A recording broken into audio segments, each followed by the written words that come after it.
Welcome to Let's Roger That. I'm Jill. I'm going to have another quick one here this time. And it's a follow-up to a short that I produced a few months back relating to a 3D printed tool that I was making.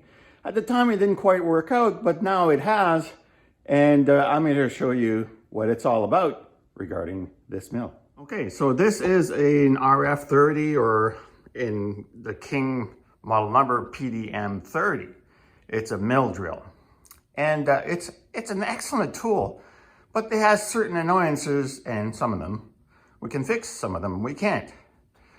Now, as all of you owners of this mill know, when we want to change the tools, you have to open the lid. Okay, so you want to change this tool here.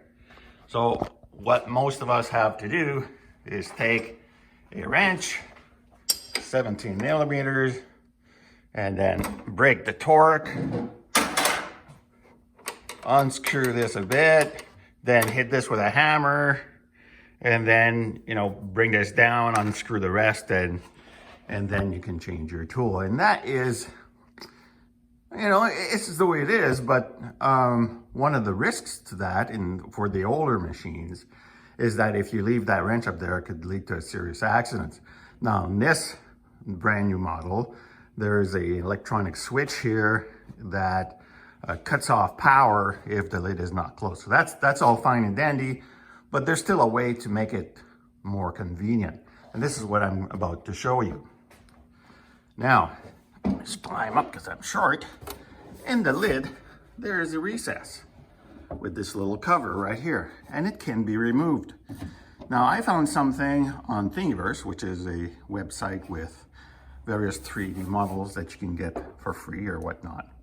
So we're gonna remove this, and I'm gonna show you something really cool. Now remove the cap, and now it's time to show you that gizmo I was talking about. And it consists of two parts. Now, these take about 11 hours to 3D print, but I think it's gonna work out just great. And if you look on the inside, it's got the same pattern that the spindle has. The idea here is that you close the lid, close the lid, you insert this in here, and it's really tight so that it doesn't move, all right? Now the second part is this, to fit that 17 millimeter or centimeter gold, or millimeter, whatever it is. And then you can tighten and loosen the bolt with this, all right? Okay, so let's close the lid and let's put that in and see how it works. All right, so let's close that lid. Okay, close the latch. Now, this part is the one that goes in first, and it holds the spindle. Now, it's quite tight, and this part goes in to hold that bolt. So I'm going to change the view. I'm going to make it wider for you, and I'm going to remove that tool that I had installed earlier. Okay, so let's give it a whirl. I'm going to hold my face mill, of course, and okay, so just because it wasn't tight, so I make it tight. It's tight, lovely. So the handles are ridged, so you can hold them nicely. So I'm gonna untie it, and that worked really well. So unscrew the bolt, a little tap, let's see if we can do, and sure enough, down it comes. The tool is coming out just like that. How handy is that? So I'm gonna put it back. Lining things up is the R8 as a slot. Okay, and as you can see, the handle popped up, of course, because the bolt pushes up. Okay, screw that down. Give it a nice torque, and it holds nicely. This is only 10% filled, but yet it's really strong. If you want to make this, you can go on Thingiverse and query RF30, and this is one of the designs that will pop up. So I think that is a well worthwhile tool to make. Okay, so that's one of the things that I wanted to show you. So let's go to the bench. I've got a couple of more 3D printed things for the shop that I want to show you. All right, so I'm at the bench, and one of the things that is really nice and handy to have is something to hold your micrometer.